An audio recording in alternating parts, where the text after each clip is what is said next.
welcome to the Red Barrels podcast. It's episode 29, and it's a games one. I've been saying for I think it's been 2 months, a month, who knows how many months, but we're still on the new podcast order of weekly episodes. And once we split up the games and the news, and this is a games one. Yeah, that's what we're doing. We're not going to have much preamble. We're going to get straight into it because we're just champing at the bit. You got games. Yeah, to talk about games. And as you can see, I said champing. Games. Champing is the correct term, not chomping. You don't chomp at bits. You champ at them. No, you champ. Look it up. You champ at the bits. And we're champing at the bits to talk about these games. And first up, it's going to be Ed. Yeah, Sophie's looking it up, and she's going to be embarrassed when she realizes. You haven't even introduced us. I'm not going to be embarrassed. Stuff like this happens all the time. Whatever. I know you're desperate to prove me wrong about grammatical matters. No, you're desperate. I'm not desperate to prove people wrong. In fact, I think you're champing at the bit. You're champing at the bit. I've always been very happy to be wrong. Well, whatever. You're going to be when you look it up. Whatever. Shut the fuck up. All right, we're talking about games. We're talking about an Ed's game. And in fact, Ed's game... Have we introduced ourselves? Oh, yeah. No, we haven't. I forgot that. Look, the secret's out. We record these at the same time, and it's hard to remember that this is a different episode. I think we have told them that in every episode where that is true. I don't think we didn't last every time. That was a separate secret's episode. We didn't say that in the last episode because it was a separate episode. We just recorded it just before. You see, the problems have already arisen. Yeah, you've got it. You know already. It's me. It's Alex. Who else is here? It's me. It's Sophie. Okay, whatever. And who else is here? It's me. It's Ed. Hi, welcome back. 29. Now I'm averaging one podcast episode a year of my life. So let's keep that up. Wow. Oh, is he going to be able to maintain that? We'll find out if linear time works. We'll find out. But I don't know why that sounded vaguely threatening. I don't know if this might be the last episode. I don't know if linear time works. Get to. I don't know if I'm going to be able to follow up on my threat to break time, but we'll try. We'll try with these incredible games we're going to talk about. And first up is going to be Ed with something that was teased last episode. So I know you've been champing at the bit, to hear. I don't know, can you champ at the bit to hear something? Well, you're going to hear it. It's Ed. Wow. As long-term listeners who have heard the most recent episode might recall, I've been playing Crash Bandicoot. Specifically, I've played the remake of the first game that's included in the Insane trilogy.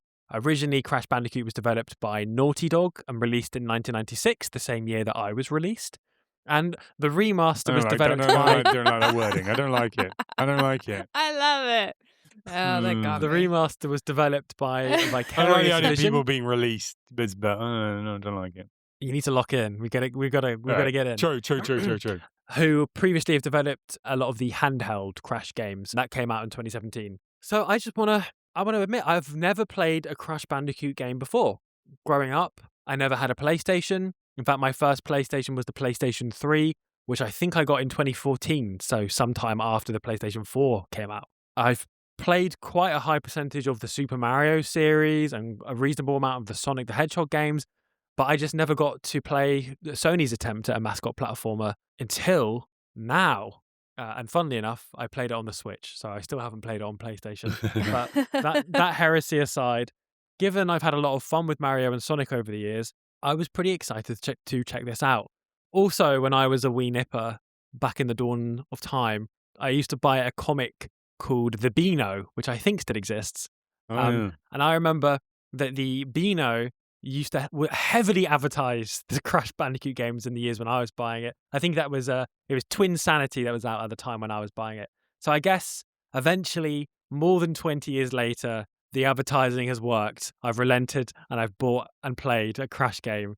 Or I guess given that the Insane trilogy contains remasters of the first 3, I've bought 3 Crash games.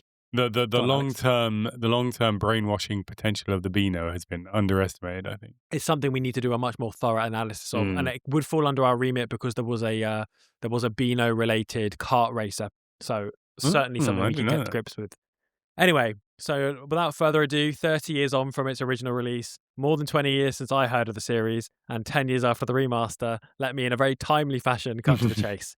And to cut to the chase, I'm going to start with a controversial statement up top. I found this game quite frustrating. I Or feel should I like that's going say, to ruffle some "Whoa!" feathers. You should. Please Whoa. do. Yeah. There you go. I did. Thank you.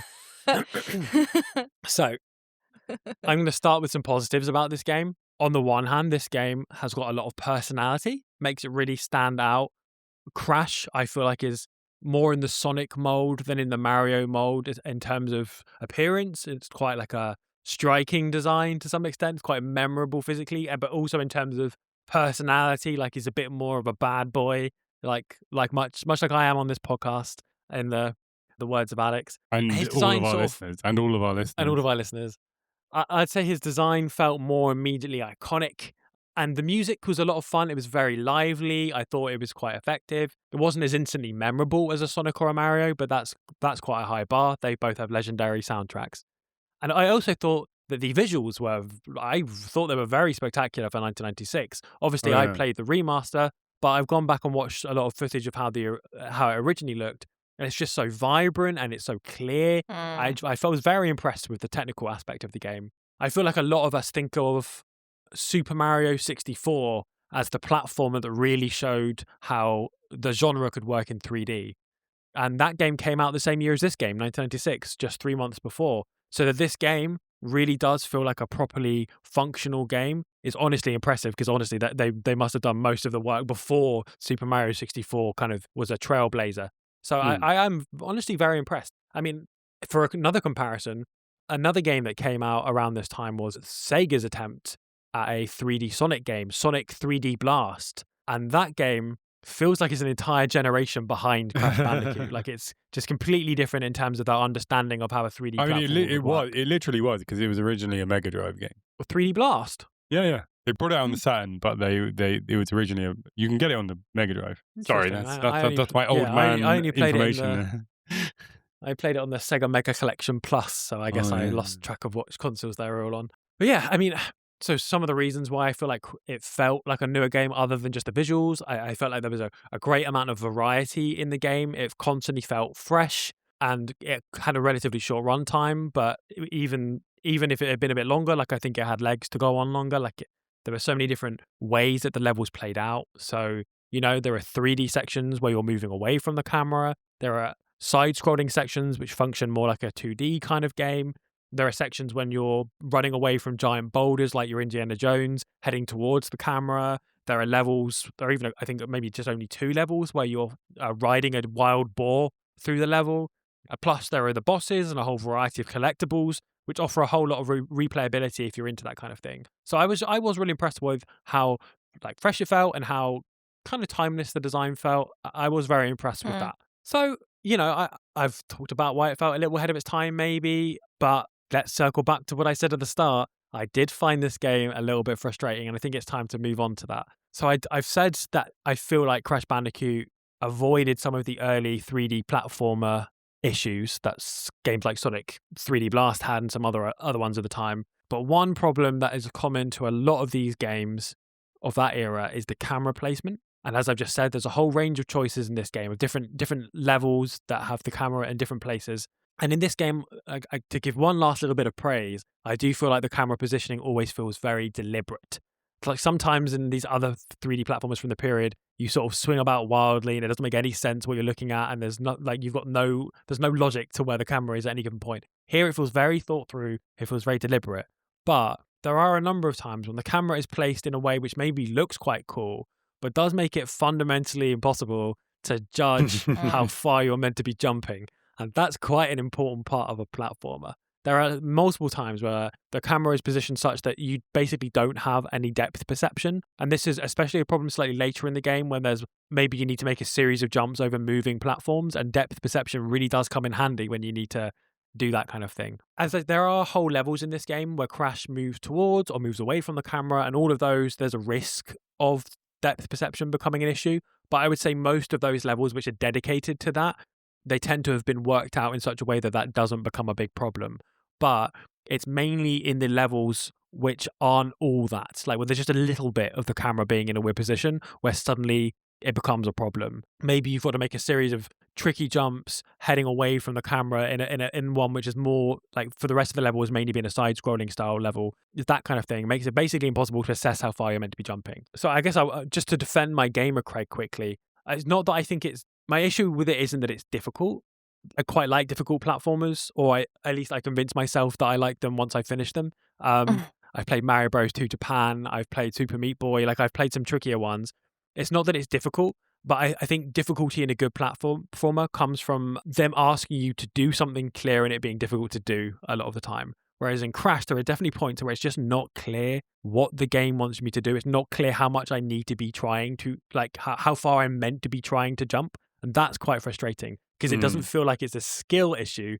I mean, obviously, it just feels like the game is not communicating to me what skill they want me to call upon, you know? And I had sections where I had to try again and again and again until eventually I just sort of felt like I happened to get it correct. And I don't think I'd be able to do it consistently now either. And what doesn't help with this is that Crash is very heavy. I know that this is something that they've changed a little bit from the original version of the game, where I believe he's maybe even heavier. But the way that he jumps in this game, and I believe that this is part of the remaster, is he jumps and he sort of begins in sort of a normal jumping arc, and then when he reaches the peak of his arc, he drops straight down like a stone. It's quite hard. And this means that your jump has got way less room for maneuver than something like a Mario, or even less than something like a Sonic. And it's very frequently contributed to me falling short again and again and again on these jumps. Even quite late into this game, my platformer instincts were betraying me at every turn, because it looks like I should be doing this nice arc and landing in a specific place, but then halfway through the arc, Crash just falls out of the sky. And it was quite frustrating. I don't know if you'd have a similar thing if you hadn't played more platformers of that kind. It'd be kind of an interesting experiment. Further to that, while I'm complaining, and I am sorry to be complaining about such an iconic game, but I've got to. I'm afraid I simply need to. Let it out. I've got, it's been penned up. My therapist has advised me no. The hitbox often felt a little loose, both in terms of the enemies and with the platforms. It was never really clear to me when the game would consider that I'd gone off the edge of a platform, which meant that sometimes even the most simple jumps in the game would be like stressful in a way that I don't think that they were intended to be. It would look to me like Crash is perfectly positioned on the platform, and then he'd fall to his death. And there are other points where it looks to me like Crash is clearly over the edge of the obstacle, and he's absolutely fine. There just didn't seem to be much consistency in that sort of stuff. And the same was true of the enemies. There are points where, I mean, to give Crash some more credit, the Crash is armed with a spinning attack in this game where he spins around and he hits the enemy, and that was very satisfying to pull off. It's got a fun sound effect.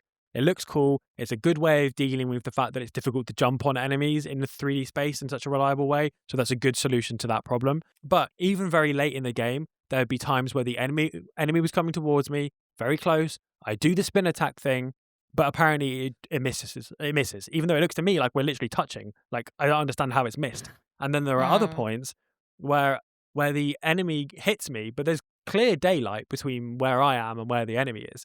So it just, at every turn, it feels like the game was like messing about with my sense of where things are meant to be, like when stuff's going to be touching me, when stuff's not going to be touching me, when I'm on a platform, when I'm not on a platform.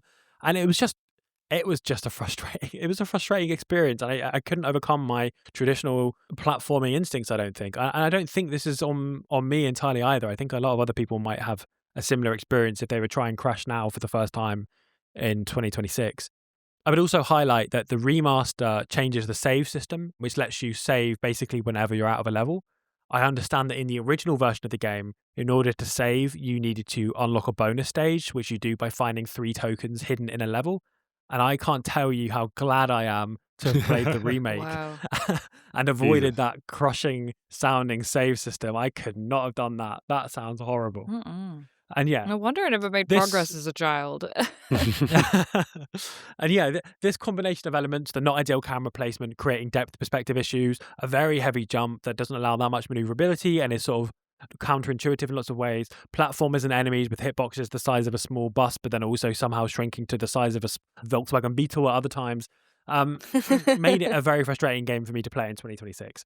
And yeah, those are things you do get a bit better at as you go on. You do sort of learn how to adjust for it, but that's the thing. even at the end of the game, I was consciously adjusting for it. Like I was constantly thinking, oh no, I need to land not where it looks like I should land. And yeah, and the reason why this is frustrating is obviously those are frustrating things to be in the game, but it's frustrating because I really wanted to like this game more. I loved the variety. Character design was great. Music was great. The game feels so vibrant and alive and a bit ahead of its time, and it was a series that I've always wanted to check out. So it was just frustrating that I felt like the core of the game didn't quite click for me. Mm. You know, we're all hideous, disgusting lefties on this podcast, so I'll give my Ew. thoughts on the politics of the game very, very, very briefly. I'm a very attractive lefty. I just want to make that clear to everyone. Yes, that's true. Sorry, Alex. I didn't mean to sail you down the river like that.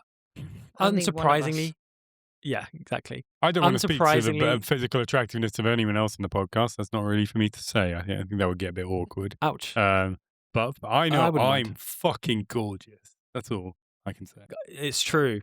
It's true. Whatever you're picturing, make it 10 times more gorgeous, That's it. and you'll be a fraction Yeah. of Alex's power. You guys know I'm Yeah. famous for my Yeah. looks maxing. You know I'm into it. Mm-hmm. Exactly. Me and Do a lot of bone smashing, do you? Me and Clavicula, we're like that, and I'm crossing my fingers. Yeah. So, yeah, this might not shock you to learn, but Crash Bandicoot is not the most interesting game, politically speaking. I don't think you'd Actually, we expect it to established be. last episode that he's a working class hero. Everyone knows that. We did. And this isn't a criticism of the game, obviously. So I do want to make that clear. Anytime when I say there's nothing that interesting politically going on, that's not necessarily me complaining or saying it's bad. There's a big room in life for things which aren't that politically charged. And this is one of those things. But when reflecting on the politics of the game, there were two things that sort of stood out to me. The first, not that deep. Again, I'm not trying to have a go at the game, but it is the plot of the game is based around the classic damsel in distress trope. I just want to flag that up. It's not the end of the world, but you know, it's not. It's a trope that by itself isn't that deep, but you know, it's part of a wider societal picture of games where the male protagonist has to rescue the helpless female equivalent, I guess. So that's, I think you can. That's one of the. I believe I'm not really played much Crash in my life, but I believe in the later games you can play as the damsel as well. Especially they made a You Crash, can play as a Crash female 4. Crash Bandicoot Yeah, character. they made a Crash Before 4 that, I believe. a little while ago, and that had like a wide range of diverse characters you could play as. I believe. Yeah, I'm pretty sure that you can play as the female equivalent of Crash in this very insane trilogy remastered thing that I've got. So, you know, this isn't a criticism of the entire series. It's merely an observation.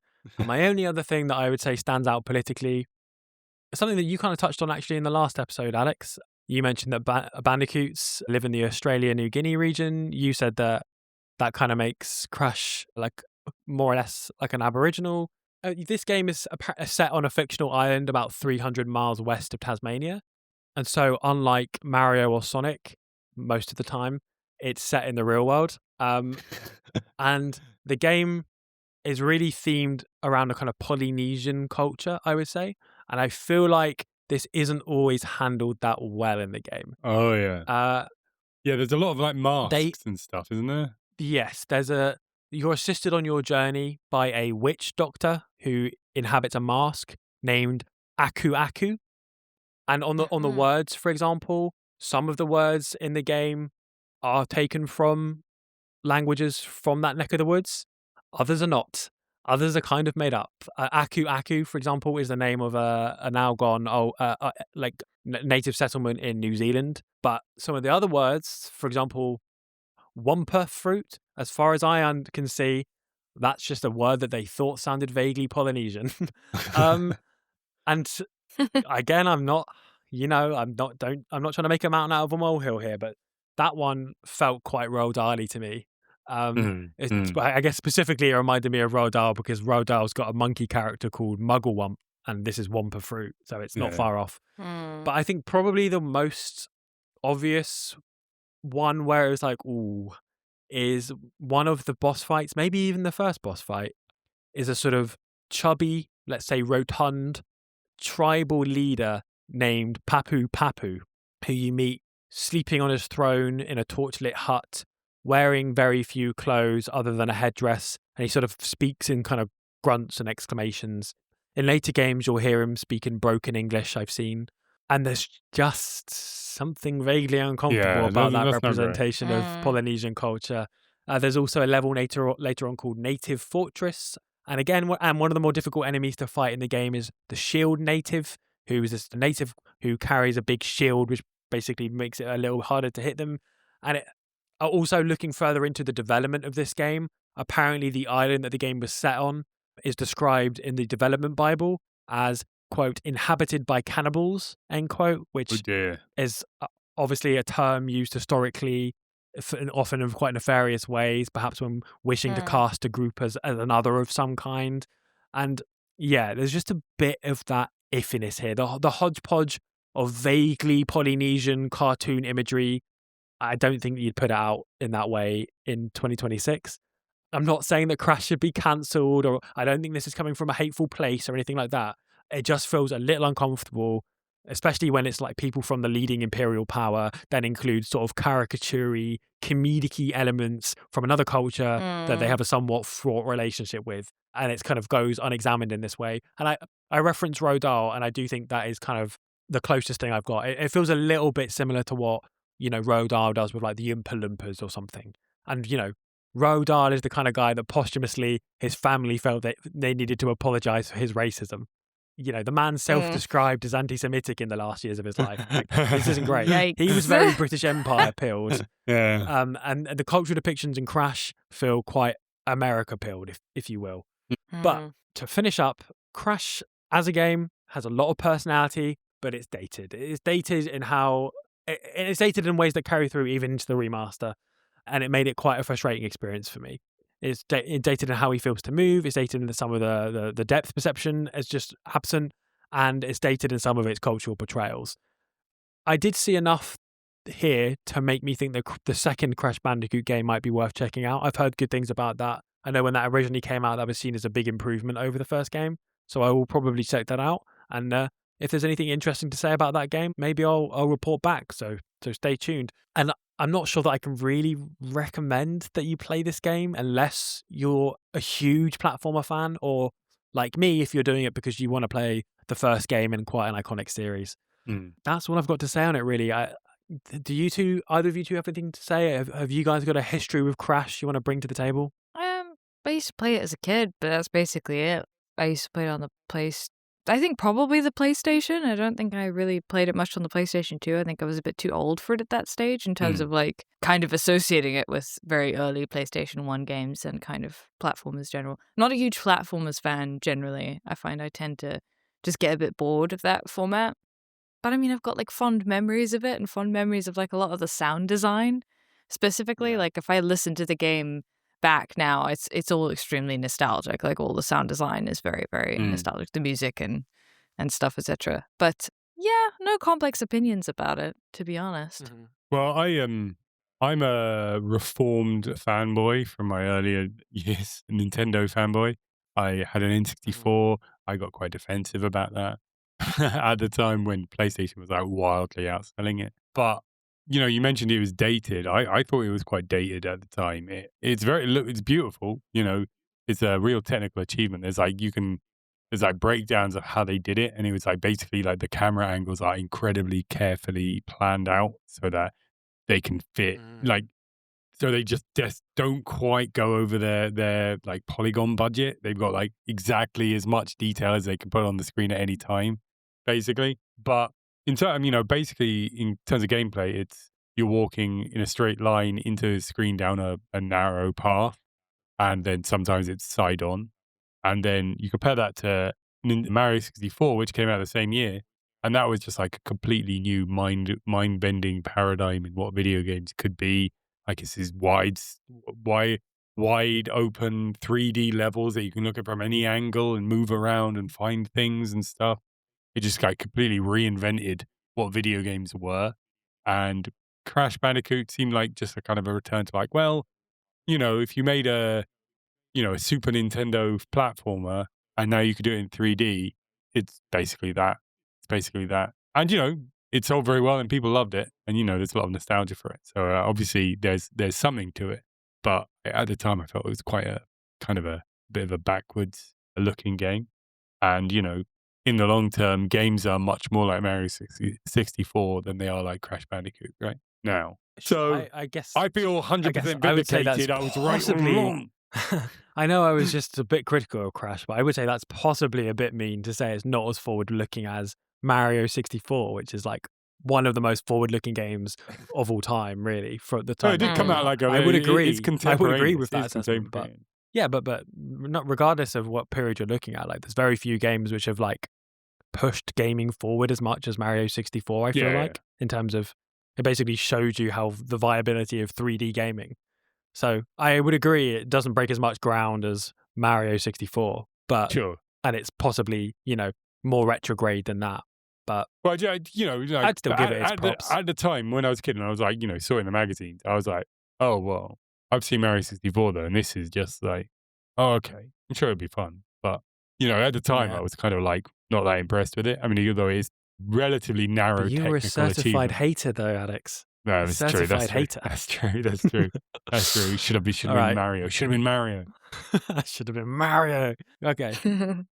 Cool. So that was the end of our Crash Bandicoot take, perhaps to be followed up by Crash Bandicoot 2 one of these days. Who knows? I believe the next segment will be brought to you courtesy of my friend, my comrade, Sophie. Hello. It is me, Sophie. Yes, indeed. Basically, I guess I may or may not have a lot to say. Probably not, just because I'm doing a follow-up. I'm basically doing a part 2 of my Death Stranding 1 coverage. Part 2 of ? I don't know how many parts there are going to be. Maybe I'm going to have a lot to say about this game. Maybe this is the last thing I will have to say about it. Basically, just kind of covering a couple of things that I forgot to mention in the previous episode on where I talked about Death Stranding, and also just to talk about a couple of things that I feel like have sort of jumped out at me in terms of sort of imagery and symbolism in the game, I suppose. And I guess maybe a bit more about the politics, but again, I still hesitate to talk too much about the politics given that I haven't finished the game yet, and I do feel like it's going to be a lot clearer what the game is about. Well, maybe it won't. Maybe I feel like it'll be clearer what the game is about when the game is over. But maybe I've just not been paying much attention. Yeah, kind of amorphous thoughts, really. I guess I had this thought earlier this week that there's this imagery in the game. I mean, I'm loath to recap the sort of summary of the game for anyone who, I guess, missed it. But, it's a RPG, I suppose, action RPG, where you sort of role play as a courier delivering packages across the United States and sort of connecting far-flung communities to a sort of digital network, sort of reestablishing like a kind of national identity in a sense after a sort of apocalyptic event has happened in the United States, which results in these sort of otherworldly BTs, beached things, I believe is what it stands for. These invisible creatures that you require a bridge baby to detect the presence of. Yeah, very weird game, as we sort of previously established. Very, very weird game, famously weird game. It's my first experience with anything Kojima, as we also discussed in the previous episode of the podcast. I think I played a little bit of a Metal Gear Solid game. The only thing I remember about it when I used to play it as a child is that there was a guy with silver hair in it.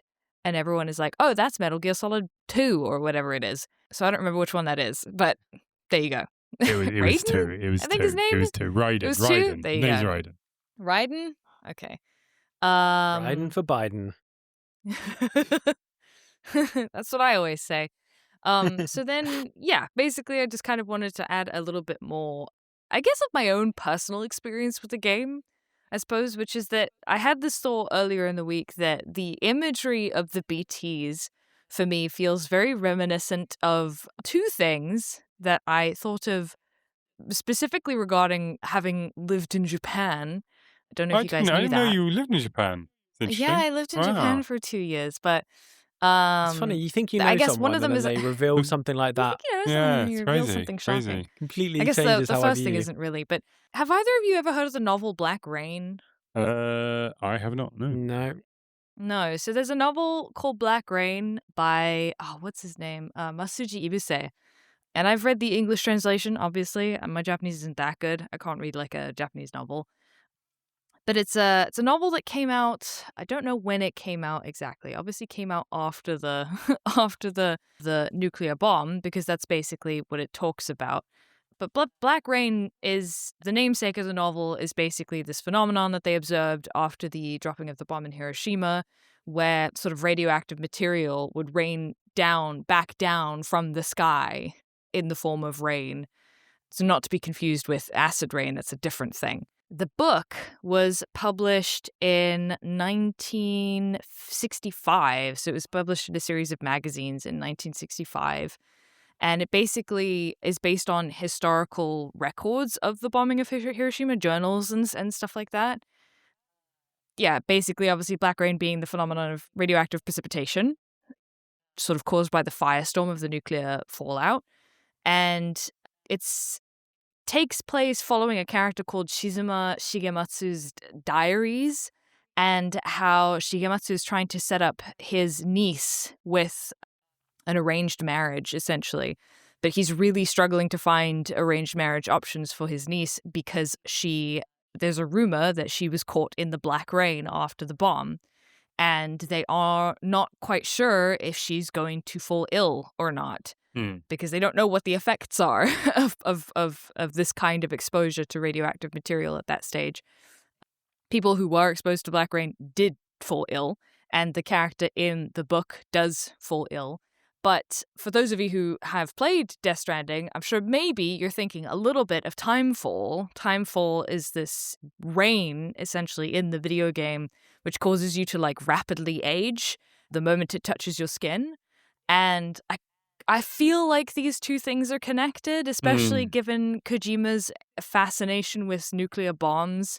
And it feels like, obviously, a fascination at a larger scale with nuclear fallout generally. The landscape in Death Stranding, not really the landscape, but the sort of environment does feel quite, obviously, post-apocalyptic, post-nuclear even. I don't think we're really sure what the cataclysmic event is, or at least I'm not at this stage. We don't really know what the cataclysmic event was, but it feels nuclear in some way, shape, or form, in the way that it's sort of like, severed the boundary between life and death in the way that it has.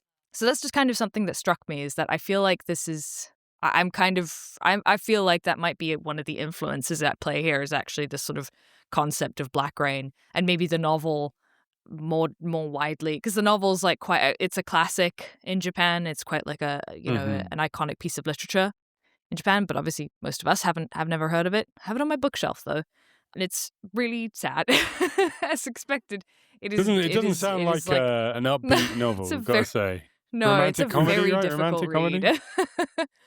Yeah, it's not quite the rom-com you'd see. Yeah, it's quite a difficult read, and like on any kind of fiction from, fictionalizing the atomic bomb and the aftermath of the atomic bomb is like a brutal read, but that one in particular is really quite brutal, and I've read quite a few, which is basically leads me to my next point, also kind of atomic bomb related, is that there's the imagery of the BTs themselves, specifically the sort of like grainy, ambiguous shadow creatures they sort of appear as in the game when you sort of get close enough to them, as well as the sort of black footprints of the invisible feet appearing in the ground around your character.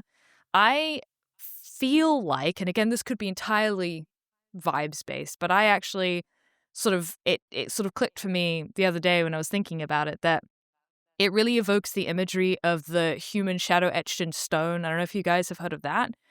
Yeah. Ed's nodding his head, which is like exhibited in the Hiroshima Atomic Museum. It's also known as the Hitokage no Ishi in Japanese. It's like exhibited in the Hiroshima Peace Memorial Museum. It's basically like this slab of stone that was cut out from what used to be a Sumitomo bank, which has this sort of like scorch mark on it, like approximately a person-sized scorch mark. And that scorch mark is basically believed to be a shadow of a person who was sitting at the entrance of Sumitomo Bank at the time of the nuclear explosion, basically waiting for the bank to open. Throughout Hiroshima and Nagasaki after the bomb, shadows, quote unquote, were found basically where, and I'm quoting here because it's sort of a physics thing, I suppose, an intervening object has shielded some part of a surface that was otherwise scorched by direct line of sight heat radiation. So basically, because of the shield provided by the objects, the surface would be exposed to less direct heat and would burn differently to the unshielded surfaces around it. And these shadows were found all over Nagasaki and Hiroshima. Specifically, they were found very often scattered along the asphalt roads, retaining the shadows of those who were walking at the time the bomb fell. And I think also the damage to the infrastructure, that the fact that you're rebuilding roads in Death Stranding feels like an homage to that, feels like sort of evoking very similar imagery. And that, like I said, they literally sort of cut out that piece of the bank, the remains of the bank, and they put it in the museum. So if you go to the Hiroshima Peace Memorial Museum, you will see the literal piece of the bank since from the time the atomic bomb hit. It's very, very impactful. I've been there. It was horribly emotional, a terrible way to spend your day at the same time as being a wonderful way to spend your day. But yeah, I guess I basically just sort of feel like I've connected a couple of dots in terms of Japanese history and sort of Japanese sort of reckoning with its own past, which I feel like, we find a lot in Japanese fiction and pop culture, as sort of reckoning with this giant wound of the sort of nuclear past of Japan. Especially, it just seems appropriate given Kojima's personal fascination with the bomb, or I guess with nuclear bombs, and then by extension, potentially, obviously, the nuclear bombs.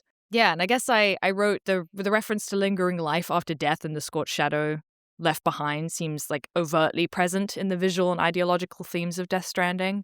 Yeah, and I guess it's interesting because a lot of modern Japanese works of fiction will comment a lot, especially a lot of the translated Japanese works of fiction that we see nowadays tend to focus on critiques of Japanese society, specifically its lack of connectedness, how often in pursuance of this ultimate social harmony that Japanese culture is very famous for, we have people who are extremely disconnected from one another because it's it's more appropriate is just to get along even if you don't actually get along. And I definitely feel like there's this undercurrent of that here, even though it's definitely criticizing America, and it's criticizing America's sort of constant need for individuality and independence. Because the main story is that you're going around America often to really far-flung preppers, famously individualistic preppers, and trying to sort of recruit them into the movement of connectedness.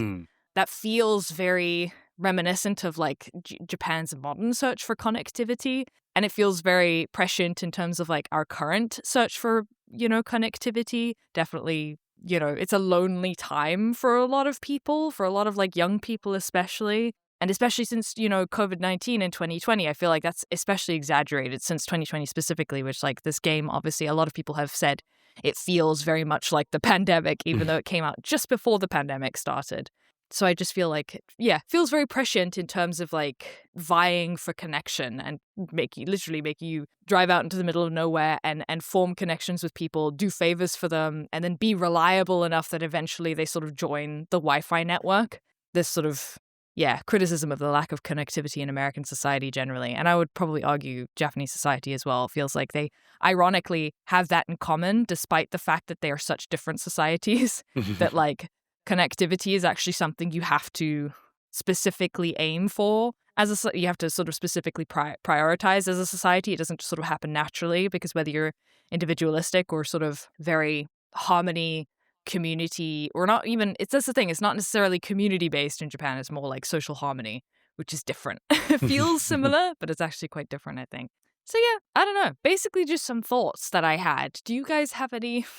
Yeah, I think you're definitely right that Kojima has a big thing about nuclear weapons. The original Metal Gear Solid 1 is basically about nuclear proliferation, and this 3 and Peace Walker are about mutually assured destruction and deterrence theory and stuff like that. So it's obviously definitely something that's very big on his mind. And I think you perhaps forgot to mention that also in that game, if a person dies, they explode in what is basically a nuclear bomb and leave a massive crater behind, which happens at the beginning of the game.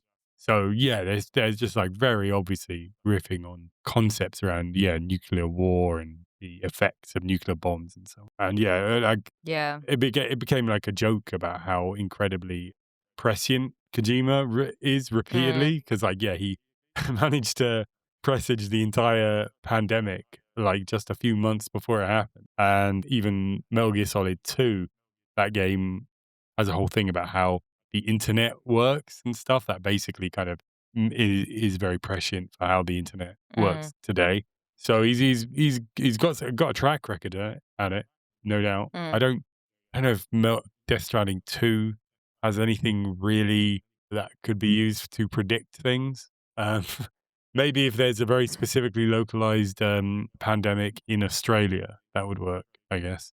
Don't know how likely that is to happen. But yeah, it's I think you're definitely catching on some themes that are definitely there.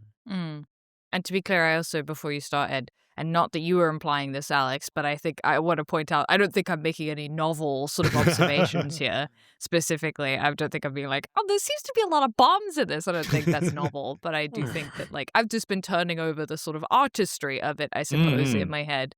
And I think I've really been enjoying that aspect of it where it actually feels quite cerebral at times, which I'm enjoying. Yeah, what you made me think about in your section was made me reflect on the scorched shadow phenomenon, and I thought it reminds me a lot of the Pompeii phenomenon as well.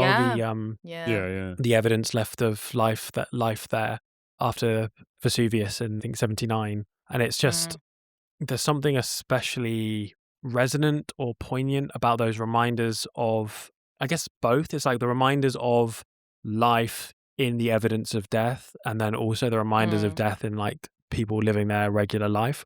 And I've not played Death Stranding, but I feel like that's something that I can definitely vibe with when it's being presented in art. Like I feel like that can reach a lot of people. I feel like that resonates a lot with people all the time, because obviously, you know, I hope I'm not the one breaking this to you, but like we all die, and the death is everywhere. Like it does permeate life, and yeah. You can't So prove there's that. something You can't universal. Prove that. You can't prove that. I'm still alive. We'll see. We'll see. So there's just something that's universal that speaks to the human experience about that, sort of those moments. I think with those sorts of things resonate so much. Like there's just such a tragedy to the idea of, I don't know, dying in such a horrific way, like while waiting for a bank to open. Like there's the mundanity of that mixed with the, like, this is the wrong phrase, but like the high drama, the catastrophic apocalyptic moment combined with these regular lives. And obviously similar thing with Pompeii. I haven't really got a wider point to make other than that that's definitely something worth exploring in art, and you're making me want to play Death Stranding. Oh, I'll take that as a compliment. Yeah, I mean, I think, yeah, definitely it's sort of driving towards this, like, the metaphysical sort of power of connection, you know, and it definitely feels like this because I think it feels like the sort of cause of the cataclysmic event in Death Stranding has originated in some way to this lack of connectedness, whether it's like divisiveness or like nobody gets along anymore. I don't know exactly. Yeah, again, maybe I just don't understand it. I'll do like a proper deep dive because I'm invested, I think, now in the plot. It's the first game in a while that's made me feel, yeah, like quite, you know, thinking about it when I'm not playing it and also being like, huh, that's interesting. So yeah, I think that's kind of some thoughts that have been turning over in my head. What do you think? And if anyone's interested in the book I mentioned, sorry, just as a reminder, is Black Rain by Masuji Ibuse. But yeah, go ahead, sorry. Do you think you might be interested in trying some more of Kojima's games now?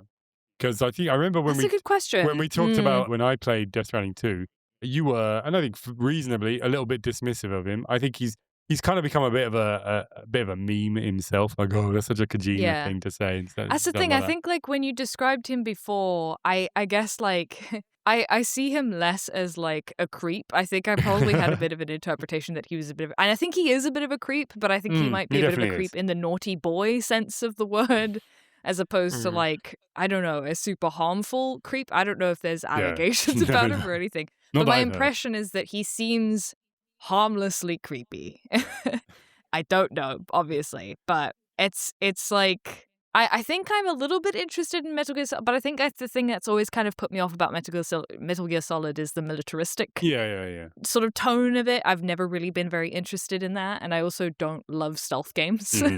I've been liking the stealth in this one, but it doesn't feel as like high stakes and or as challenging. Like often like I've kind of stopped encountering the hostile couriers now who steal your packages.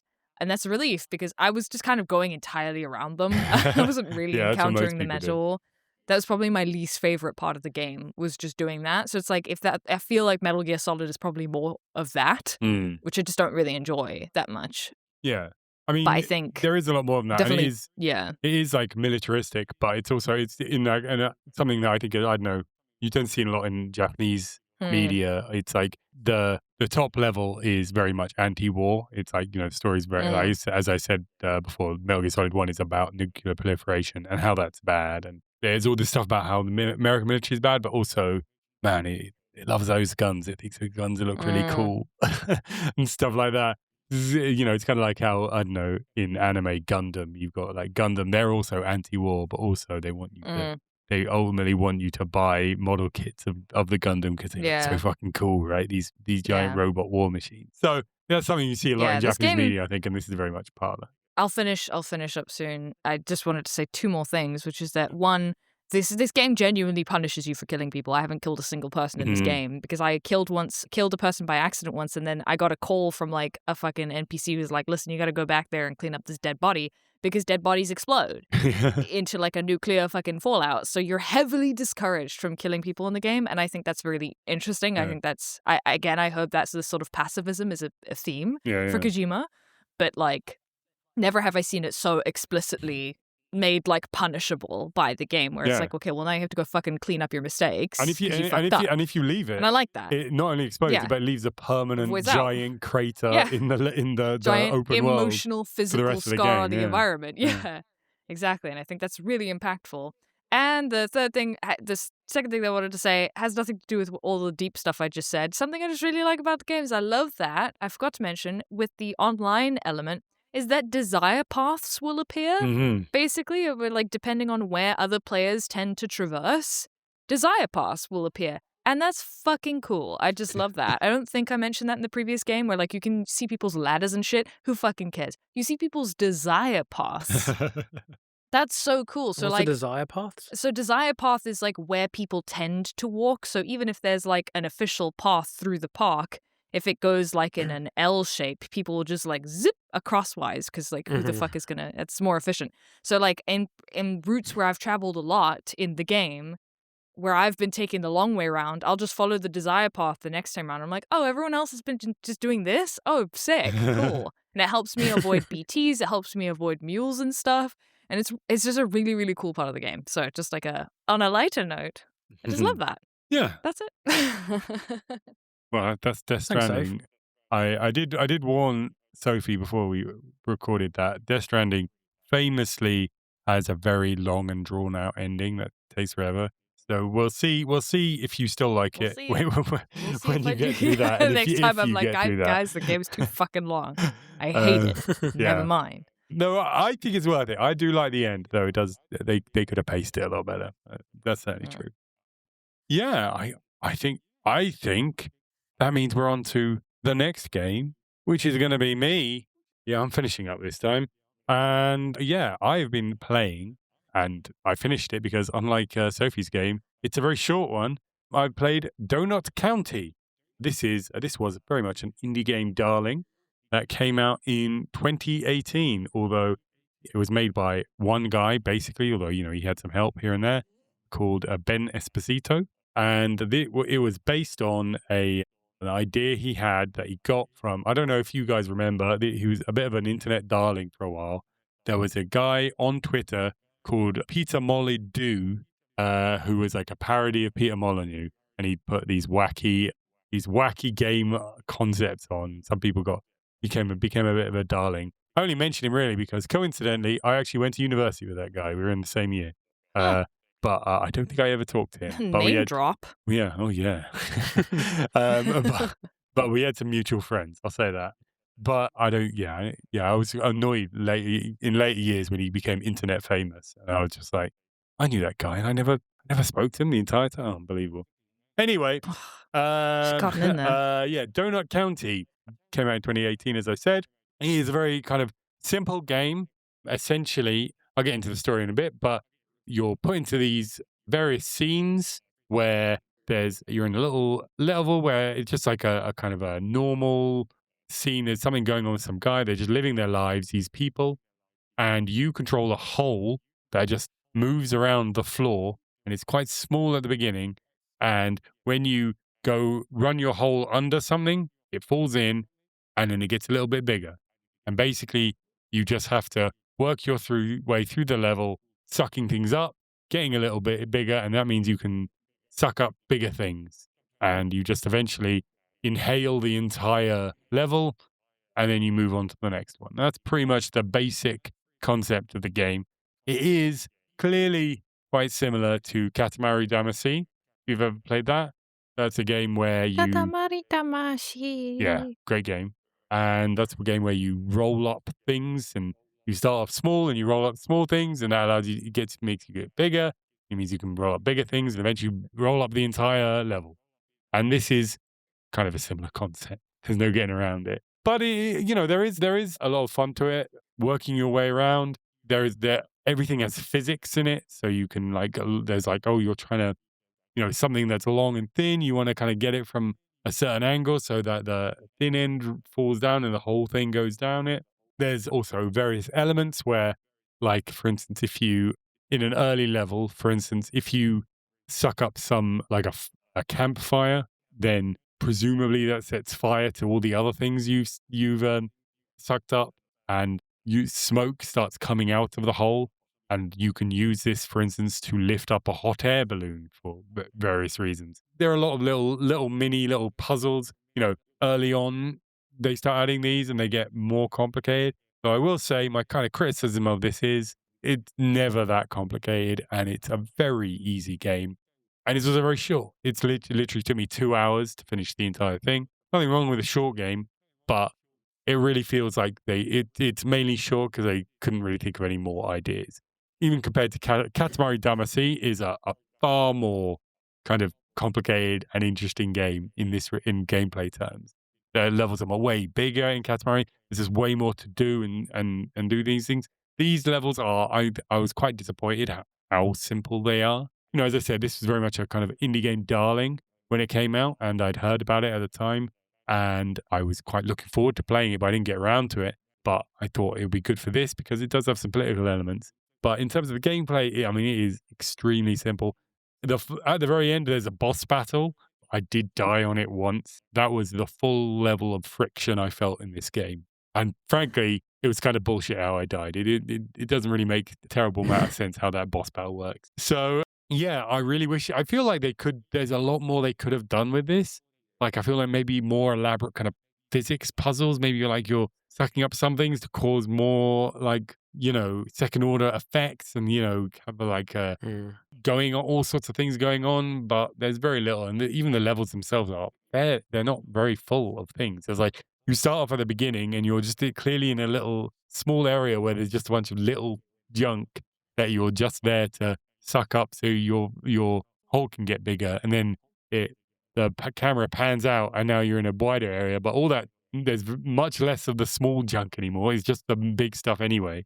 So there's not even much in the way of choices of what you should be sucking up. It's usually just okay, well, what's the next big thing? That thing. Okay, then this thing.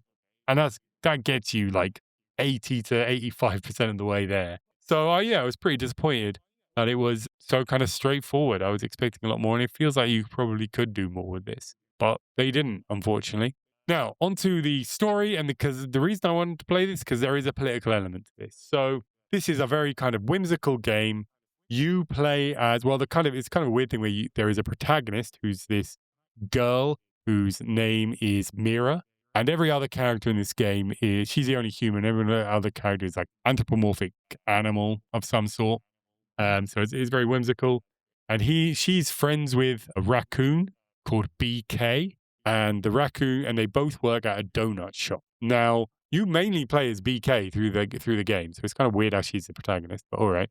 And BK, early on, basically, people order donuts from this shop, but then you see that BK is using some tablet to pilot the hole around and basically suck up the entire thing instead when they actually order donuts, and it's not clear what's happening. Eventually, it become.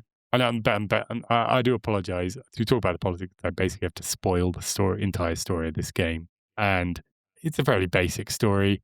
I don't think you're missing out on a huge amount. I will say that.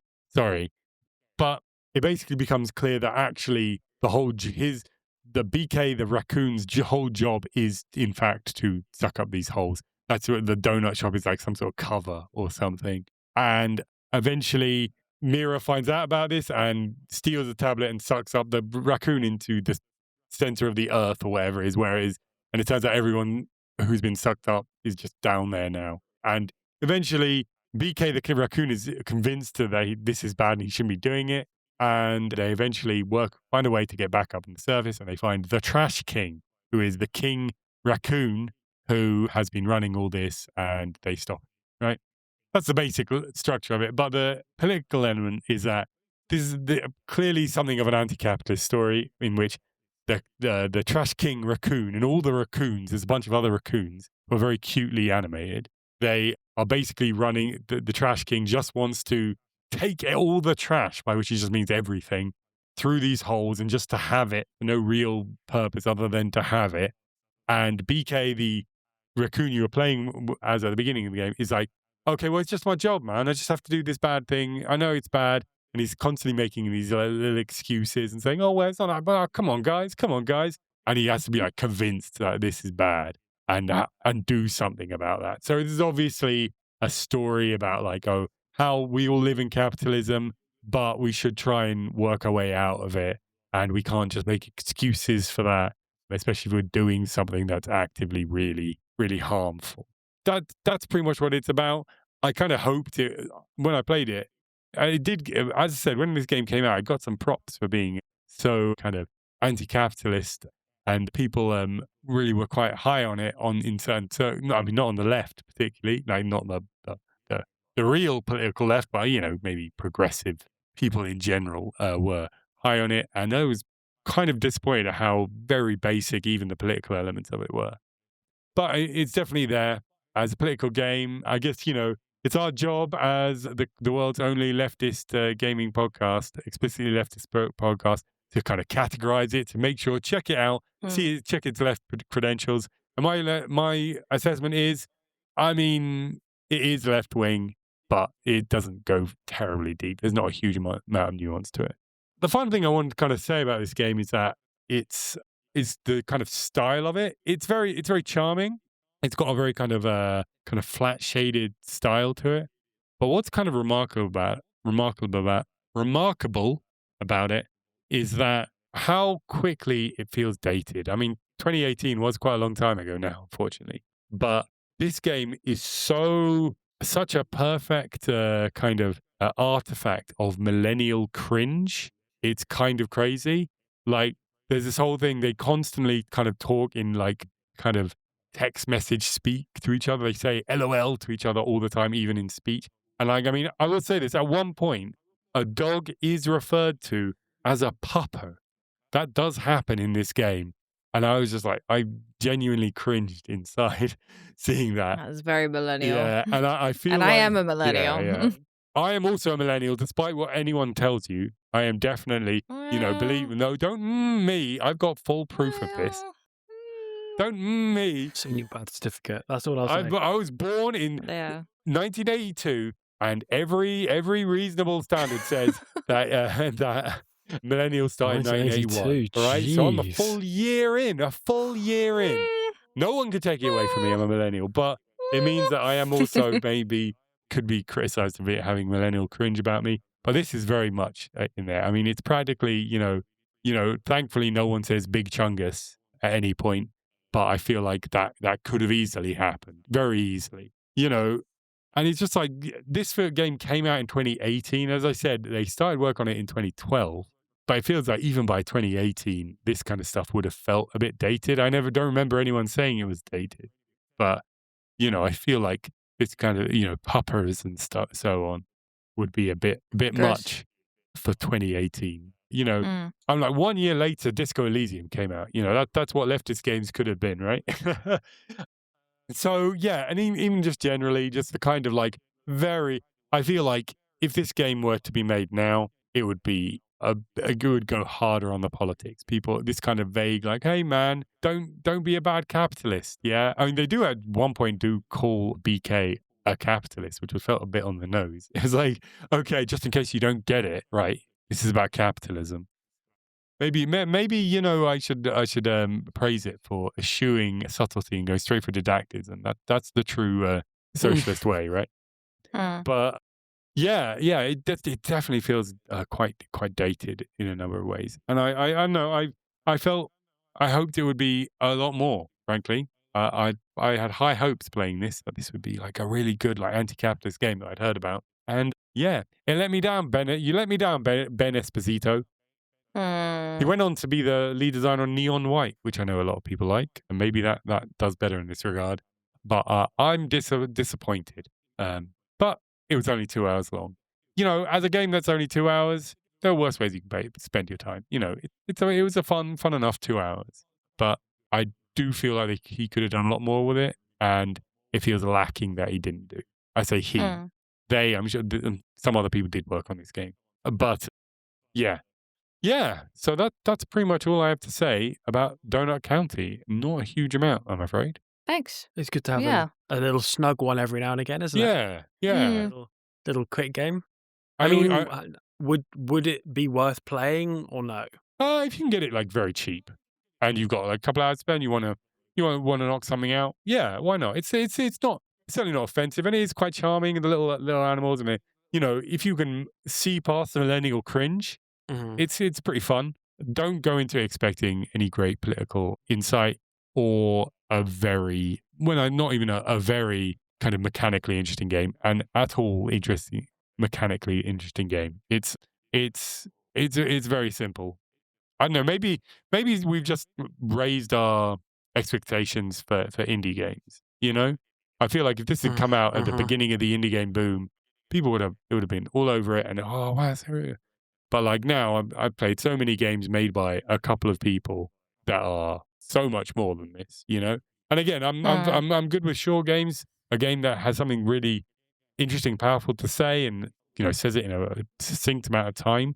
That can be great. You know, this isn't that much shorter than mouthwashing. We had a whole episode talking about that. You know, we had ups and downs with it, but that was a far more sophisticated game and really showed what can be done at this kind of scale a lot more than this game could. So yeah, I'm a bit disappointed. Did it have any religious themes? I believe not. No.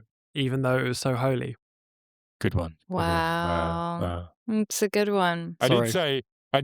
Yeah. I did intend, and frankly, I'm just going to salvage a joke I thought of and forgot to do. Too late. But I was going to open my game with saying like, man, been playing the game everyone's talking about. It's even set in Raccoon City. That's right. I'm playing Donut County because it's the city of raccoons, and at one point they have like a Hollywood sign that says raccoon. So I guess you could call that Raccoon City. And also Resident Evil 9 is out, and that's the game that everyone's talking about, and that is at least partly set in Raccoon City. That's the full extent of that joke.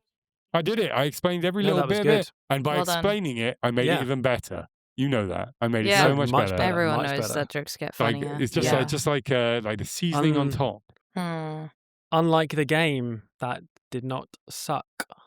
Well, I mean, it doesn't really suck per se. Go on, Sophie. You do one. It's just it's a hole, and gravity means things fall in it. It doesn't really have suction. I will say that. Make that clear. I did kind of suggest it earlier. That's on me. But I want to be truthful to the game and its intentions. I know. I'm sorry. You ruined it. Yeah. Yeah. Sophie, do you have any terrible hole or suck-based puns? Think. I don't know. I mean... Well... Do you think I got... Do you think I gave you... When you put it like that, there's an obvious one available, do you think but I'm not going to make that one. the whole story? Do you think I gave you the whole story? Yeah. Do you mean? Whole... let's not. It's got a W sometimes. Let's not. Yeah. Well, you know what? I think one's coming to me. Wait. I think this podcast might be over, gang. I think it might be over. I think it might be over. I think it might be over. Episode. What, the episode? The or... episode. The podcast. I Okay. said the Yeah, podcast. the episode This might be episode of the podcast, Right. maybe those Right. puns were so bad we have to completely finish the entire podcast. I'll Leave us a leave that up to comment. our, leave us a comment Leave on the us a various comment. methods you have to comment and let us know how bad we are and how much you hate us and how much you wish we stopped doing this podcast. We'd love it. All engagement Yeah. is good engagement, let me tell you. Yeah, this is the rage bait, I baby. don't think you should do that. I would rather you only interacted with us if you quite liked us, really. I agree, please. actually. I've gotten enough negative This is- feedback on my leftist agitprop TikTok, so I don't need more on my podcast. I don't need more of that shit. While I agree with Sophie's input there, Ed, you are again undermining your status as the bad boy of this podcast. You should relish the negativity. You should like brush it off your leather-bound shoulder, get on your motorbike and drive away. That's what you should be doing. Vroom vroom. Hell yeah. That sounds like me. Exactly. Big time. Exactly. Well, as Sophie A was saying, regular we James are Dean. We are incredibly desperate for your engagement and your recommendations. Please tell everyone you know. Everything. Just tell random people on the street. Just accost people on the street, maybe late at night. Just go up to someone in the dark of night on the street and tell them to listen to the Red Barrels podcast. You know it's the right thing to do. But you can also do that online. You can tell people online to listen to us. And the best way you can get in touch with us or kind of just shovel people towards us, because we put all the links to all the podcast, all the episodes here, is on our Twitter at Red Barrels Pod or on Blue Sky at Red Barrels Podcast.bsky.social. You can find me personally. Sorry, Ed, did you like the way I said podcast? Podcast. I just want to make sure because it's two different words. Podcast. I wanted Red Barrels Podcast for Twitter, but there was a character limit. Podcast. For me personally, we got to finish up. For me personally, you can find me on Twitter at AlexDean, ALEXDYN, and the same name and spelling .bsky.social on Blue Sky. Sophie, how can people find you? You can find me on Twitch. I stream on Twitch. Twitch.tv/SoFreely. Ed, what about you? You can reach me on 0777. Beep. So looking forward try to that again, hearing from you Ed? soon. Yeah, And you that can might be a real also number. reach That me might be a on- real number, so you should probably not your number, but it might be someone's real number. Oh, no. Yeah, it might be. Yeah. You're right. Yeah. So you can reach me on. You can reach me on Stop it. Blue Sky at not 11 or at Doxing X on yourself. at still not 11. I'm gonna have to find some way to like beep that or something because everything else we said Just around remove that is not going to make sense if we don't know. But I really shouldn't be putting random numbers. I'll beep it. Yeah, just beep it. How do you do that? I Call don't know it. how Just to call it, edit see if it's a real podcasts Just number. import like a as little all beep. of our You listeners just are import. aware. You know what I think is really funny? If you just go beep and then you just record it into Audacity, go beep, and then you just cut up everything else. Well, or just use mine. Use the I one might I use just your did. one. I might use your one Yeah, because just that take make life mine and easier. then just. And I think you that's know really that may funny. be what I'm forced into doing. It's So not if a you real heard number. that, have you heard that Yeah. when It's you were not a like, real what number. the fuck was that? You were thinking. It's now explained. It's now explained. It's not a real number. I've not a just real typed number, it in. that's I don't care. I've called it, Did and you it says call it? this is not a real. Yeah, I just called it. For real. Oh wow. People from other Okay, countries alright. might be listening to this. You know, look, I'm just saying we can't be randomly saying numbers. Look, all right. Speaking of sounds that are made, the music is by Brilliant Drink, and you love it, and I love it, and Sophie loves it, and Ed loves it, and everyone loves it. To banger. A banger, absolutely. Please share us, and we are really going to be done now, and so I'm going to say goodbye. Bye.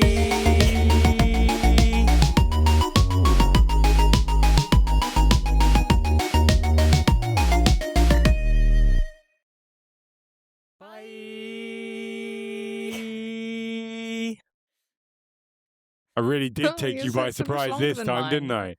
That one did take me by surprise. Yeah. I guess I Yeah, after all that usually back because I chat think you usually gave you me. say like, well, because usually you're like, but for now,